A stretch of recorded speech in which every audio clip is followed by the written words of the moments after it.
제42장. 요셉의 형들이 이집트로 가다. 야곱은 이집트에 곡식이 있다는 말을 듣고서 아들들에게 말하였다. 얘들아, 왜 서로 얼굴들만 쳐다보고 있느냐? 야곱이 말하였다. 듣자하니 이집트에 곡식이 있다고 하는구나. 그러니 그리로 가서 곡식을 좀 사오너라. 그래야 먹고 살지. 가만히 있다가는 굶어 죽겠다. 그래서 요셉의 형 10명이 곡식을 사려고 이집트로 갔다. 야곱은 요셉의 아우 베냐민 많은 형들에게 달려보내지 않았다. 베냐민을 같이 보냈다가 무슨 변이라도 당할까 보아 겁이 났기 때문이다. 가나안 땅에도 기근이 들었으므로 이스라엘의 아들들도 곡식을 사러 가는 사람들 틈에 끼었다. 그때 요셉은 나라의 총리가 되어서 세상의 모든 백성에게 곡식을 파는 책임을 맡고 있었다. 요셉의 형들은 거기에 이르러서 얼굴을 땅에 대고 엎드려 요셉에게 절을 하였다. 요셉은 그들을 보자마자 곧바로 그들이 형들임을 알았다. 그러나 짐짓 모르는 체하고 그들에게 엄하게 물었다.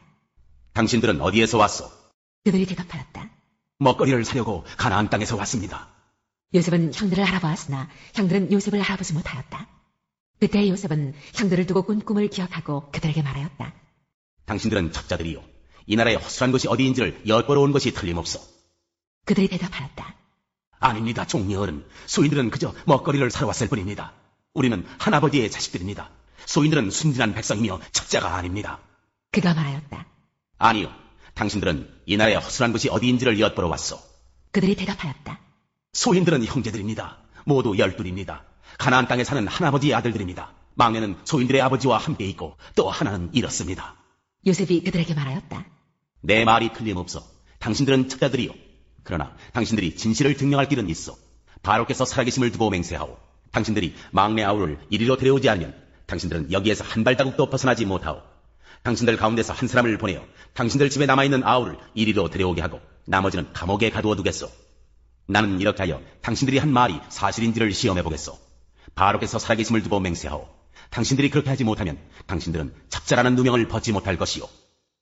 요셉은 그들의 감옥에 사흘 동안 가두어두었다. 사흘 만에 요셉이 그들에게 말하였다. 나는 하나님을 두려워하오. 당신들은 이렇게 하시오. 그래야 살 수 있어. 당신들이 정직한 사람이면 당신들 형제 가운데서 한 사람만 여기에 갇혀있고 나머지는 나가서 곡식을 가지고 돌아가서 집안 식구들이 허기를 미연하도록 하시오. 그러나 당신들은 반드시 막내 아우를 나에게로 데리고 와야 하오. 그래야만 당신들의 말이 사실이라는 것을 증명할 수 있을 것이며 당신들이 죽음을 면할 것이오. 그들은 그렇게 하기로 하였다. 그들이 서로 말하였다. 그렇다. 아우의 일로 벌을 받는 것이 분명하다. 아우가 우리에게 살려달라고 애원할 때 그가 그렇게 괴로워하는 것을 보면서도 우리가 아우의 애원을 들어주지 않은 것 때문에 우리가 이제 이런 괴로움을 당하는구나. 루벤이 그들에게 대답하였다. 그러기에 내가 그 아이에게 못할 짓을 하는 죄를 짓지 말자고 하지 않더냐. 그런데도 너희는 나의 말을 들은 채도 하지 않았다. 이제 우리가 그 아이의 핏값을 치르게 되었다. 그들은 요셉이 통역을 세우고 말하였으므로 자기들끼리 하는 말을 요셉이 알아듣는 줄은 전혀 알지 못하였다. 듣다 못한 요셉은 그들 앞에서 잠시 물러가서 울었다. 다시 돌아온 요셉은 그들과 말을 주고받다가 그들 가운데서 시므온을 끌어내어서 그들이 보는 앞에서 끈으로 묶었다. 요셉은 사람들을 시켜서 그들이 가지고 온 통에다가 곡식을 채우게 하고 각 사람이 낸 돈은 그 사람의 자루에 도로 넣게 하고 또 길에서 먹을 것은 따로 주게 하였다. 요셉이 시킨 대로 다 되었다. 요셉의 형들이 가나안으로 돌아가다. 그들은 곡식을 나귀에 싣고 거기를 떠났다. 그들이 하룻밤 묵어갈 곳에 이르렀을 때에 그들 가운데서 한 사람이 자기 나귀에게 먹이를 주려고 자루를 풀다가 자루 아귀에 자기의 돈이 그대로 들어있는 것을 보았다. 그는 이것을 자기 형제들에게 알렸다. 내가 낸 돈이 도로 돌아왔다. 나의 자루 속에 돈이 들어있어. 이 말을 들은 형제들은 어리 빠진 사람처럼 떨면서 서로 쳐다보며 한탄하였다. 하나님이 어찌하여 우리에게 이런 일을 하셨는가? 그들은 가나안 땅으로 아버지 야곱에게 들어가서 그동안 겪은 일을 자세히 말씀드렸다. 그 나라의 높으신 분이 우리를 보더니 엄하게 꾸짖고 우리를 그 나라를 엿보러 간 첩자로 여기는 것입니다. 그래서 우리는 그에게 우리는 정직한 사람입니다. 우리는 첩자가 아닙니다. 우리는 모두 한아버지의 자식들로서 12형제입니다. 하나는 잃고 또 막내는 가나안 땅에 우리 아버지와 함께 있습니다 하고 말씀을 드렸습니다. 그랬더니 그 나라의 높으신 분이 우리에게 이르기를 어디 너희가 정말 정직한 사람들인지 내가 한번 알아보겠다. 너희 형제 가운데서 한 사람은 여기에 나와 함께 남아있고 나머지는 너희 집안 식구들이 굶지 않도록 곡식을 가지고 돌아가거라. 그리고 너희의 막내 아우를 나에게로 데리고 오너라. 그래야만 너희가 첩자가 아니고 정직한 사람이라는 것을 내가 알 수 있겠다. 그런 다음에야 내가 여기 잡아둔 너희 형제를 풀어주고 너희가 이 나라에 드나들면서 장사를 할 수 있게 하겠다 하였습니다. 그들은 자루를 비우다가 각 사람의 자루에 각자가 치른 그 돈구러미가 그대로 들어있는 것을 보았다. 그들과 그들의 아버지는 그 돈구러미를 보고서 모두들 겁이 났다. 아버지 야곱이 아들들에게 말하였다. 너희가 나의 아이들을 다 빼앗아가는구나. 요셉을 잃었고 시므온도 잃었다. 그런데 이제 너희는 베냐민마저 빼앗아가겠다는 거냐? 하나같이 다 나를 괴롭힐 뿐이로구나. 르우벤이 아버지에게 말하였다. 제가 베냐민을 다시 아버지께로 데리고 오지 못한다면 저의 두 아들을 죽이셔도 좋습니다. 막내를 저에게 맡겨주십시오. 제가 반드시 아버지께로 다시 데리고 오겠습니다. 야곱이 말하였다. 막내를 너희와 함께 그리로 보낼 수는 없다. 그 아이의 형은 죽고 그 아이만 홀로 남았는데 그 아이가 너희와 같이 갔다가 또 무슨 변을 당하기라도 하면 어찌하겠느냐? 너희는 백발이 성성한 이 늙은 아버지가 슬퍼하며 죽어서 스올로 내려가는 꼴을 보겠다는 거냐?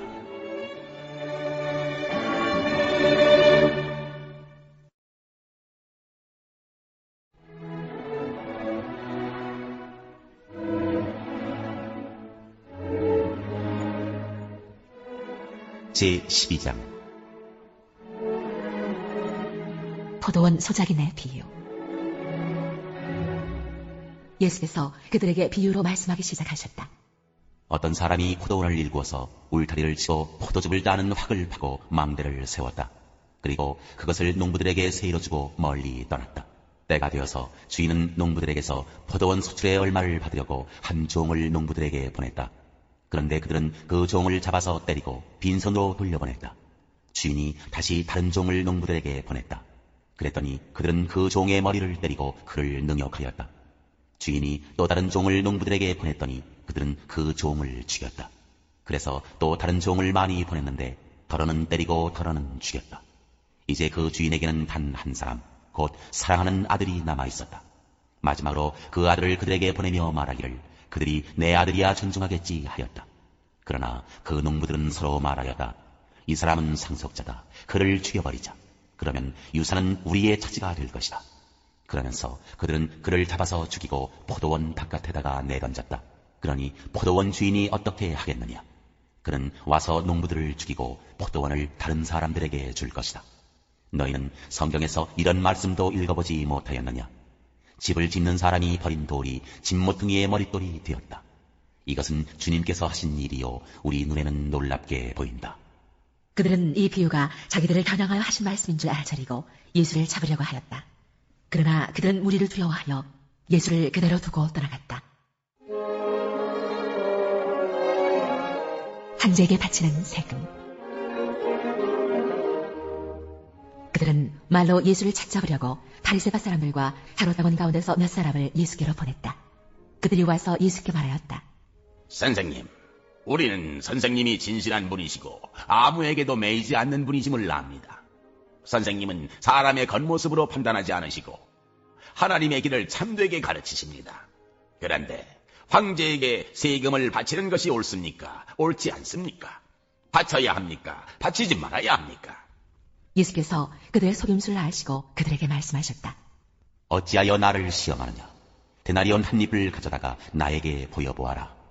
그들이 그것을 가져오니 예수께서 그들에게 물으셨다. 이 조상은 누구의 것이며 적힌 글자는 누구의 것이냐? 그들이 대답하였다. 황제의 것입니다. 예수께서 그들에게 말씀하셨다. 황제의 것은 황제에게 돌려주고 하나님의 것은 하나님께 돌려드려라. 그들은 예수께 경탄하였다. 부활 논쟁. 부활이 없다고 주장하는 사두개파 사람들이 예수께 와서 물었다. 선생님, 모세가 우리에게 써주기를 어떤 사람의 형이 자식이 없이 아내만 남겨두고 죽으면 그 동생이 그 형수를 맞아들여서 그의 형에게 대를 이을 자식을 낳아주어야 한다 하였습니다. 형제가 7 있었습니다. 그런데 마지가 아내를 얻었는데 죽을 때에 자식을 남기지 못하였습니다. 그리하여 둘째가 그 형수를 맞아들였는데 그도 또한 자식을 남기지 못하고 죽고 셋째도 그러하였습니다. 7이 모두 자식을 두지 못하였습니다. 맨 마지막으로 그 여자도 죽었습니다. 그들이 살아날 부활 때에 그 여자는 그들 가운데 누구의 아내가 되겠습니까? 7이 모두 그 여자를 아내로 맞아들였으니 말입니다. 예수께서 그들에게 말씀하셨다. 너희는 성경도 모르고 하나님의 능력도 모르니까 잘못 생각하는 것이 아니냐? 사람이 죽은 사람들 가운데서 살아날 때에는 장가도 가지 않고 시집도 가지 않고 하늘에 있는 천사들과 같다. 죽은 사람들이 살아나는 일에 관해서는 모세의 책에 떨기나무 이야기가 나오는 대목에서 하나님께서 모세에게 어떻게 말씀하셨는지를 너희는 읽어보지 못하였느냐? 하나님께서는 모세에게 말씀하시기를 나는 아브라함의 하나님이요 이삭의 하나님이요 야곱의 하나님이다 하시지 않으셨느냐? 하나님은 죽은 사람들의 하나님이 아니라 살아있는 사람들의 하나님이시다. 너희는 생각을 크게 잘못하고 있다. 가장 큰 계명. 율법학자들 가운데 한 사람이 다가와서 그들이 변론하는 것을 들었다. 그는 예수가 그들에게 대답을 잘하시는 것을 보고서 예수께 물었다. 모든 계명 가운데서 가장 으뜸되는 것은 어느 것입니까? 예수께서 대답하셨다. 첫째는 이것이다. 이스라엘아 들어라. 우리 하나님이신 주님은 오직 한 분이신 주님이시다. 내 마음을 다하고 내 목숨을 다하고 내 뜻을 다하고 내 힘을 다하여 너의 하나님이신 주님을 사랑하여라. 둘째는 이것이다. 내 이웃을 내 몸같이 사랑하여라. 이 계명보다 더 큰 계명은 없다. 그러자 율법학자가 예수께 말하였다. 선생님, 옳은 말씀입니다. 하나님은 한 분이시요 그 밖에 다른 이는 없다고 하신 그 말씀은 옳습니다. 또 마음을 다하고 지혜를 다하고 힘을 다하여 하나님을 사랑하는 것과 이웃을 자기 몸같이 사랑하는 것이 모든 번제와 희생제보다 더 낫습니다. 예수께서는 그가 살기없게 대답하는 것을 보시고 그에게 말씀하셨다. 넌 하나님의 나라에서 멀리 있지 않다. 그 뒤에는 감히 예수께 더 묻는 사람이 없었다. 다윗의 자손과 그리스도. 예수께서 성전에서 가르치실 때에 이렇게 말씀하셨다. 어찌하여 율법학자들은 그리스도가 다윗의 자손이라고 하느냐? 다윗이 성령의 감동을 받아서 친히 이렇게 말하였다. 주님께서 내 주께 말씀하셨다. 내가 내 원수를 내 발 아래에 굴복시킬 때까지 너는 내 오른쪽에 앉아 있어라. 다윗 스스로가 그를 주라고 불렀는데 어떻게 그가 다윗의 자손이 되겠느냐? 많은 무리가 예수의 말씀을 기쁘게 들었다. 율법학자들을 책망하시다. 예수께서 가르치시면서 이렇게 말씀하셨다. 율법학자들을 조심하여라. 그들은 예복을 입고 다니기를 좋아하고 장터에서 인사받기를 좋아하고 회당에서는 높은 자리에 앉기를 좋아하고 잔치에서는 윗자리에 앉기를 좋아한다. 그들은 과부들의 가산을 삼키고 남에게 보이려고 길게 기도한다. 이런 사람들이야말로 더 엄한 심판을 받을 것이다. 과부의 헌금. 예수께서 헌금함 맞은쪽에 앉아서 무리가 어떻게 헌금함에 돈을 넣는가를 보고 계셨다. 많이 넣는 부자가 여럿 있었다. 그런데 가난한 과부 한 사람은 와서 랩돈 2닙, 곧 한 고드란 틀을 넣었다. 예수께서 제자들을 곁에 불러놓고서 그들에게 말씀하셨다. 내가 진정으로 너희에게 말한다. 헌금함에 돈을 넣은 사람들 가운데 이 가난한 과부가 어느 누구보다도 더 많이 넣었다. 모두 다 넉넉한 데서 얼마씩을 떼어 넣었지만 이 과부는 가난한 가운데서 가진 것 모두 곧 자기 생활비 전부를 털어넣었다.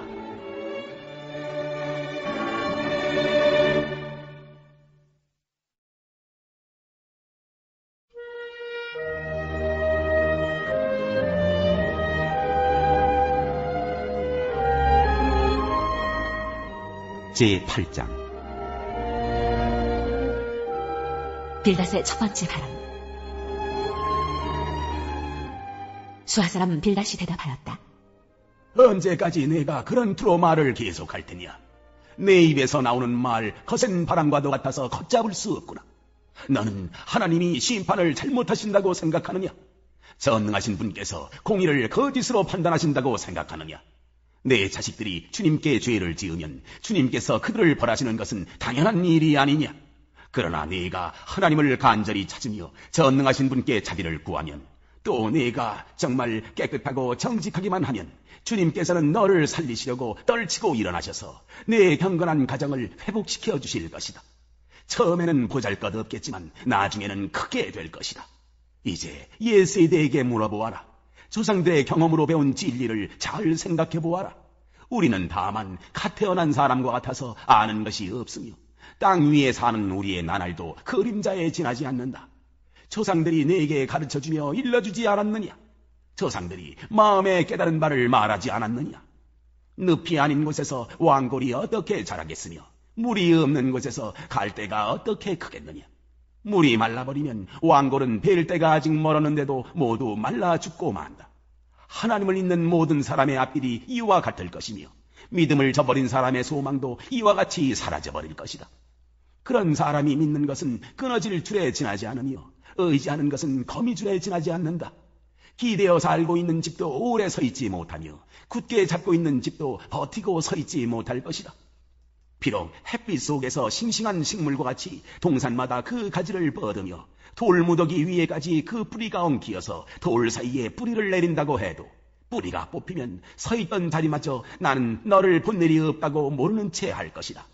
살아서 누리던 즐거움은 이렇게 빨리 지나가고 그 흙에서는 또 다른 식물이 돋아난다.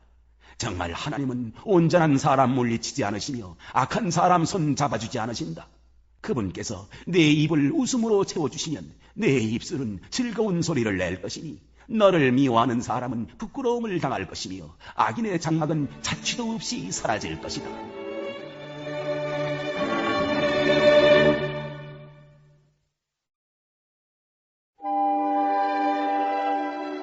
제 12장. 그리스도 안에 사는 새로운 생활. 형제자매 여러분, 그러므로 나는 하나님의 자비하심을 힘입어 여러분에게 권합니다. 여러분의 몸을 하나님께서 기뻐하실 거룩한 산제물로 드리십시오. 이것이 여러분이 드릴 합당한 예배입니다. 여러분은 이 시대의 풍조를 본받지 말고 마음을 새롭게 함으로 변화를 받아서 하나님의 선하시고 기뻐하시고 완전하신 뜻이 무엇인지를 분별하도록 하십시오. 나는 내가 받은 은혜를 힘입어서 여러분 각 사람에게 말합니다.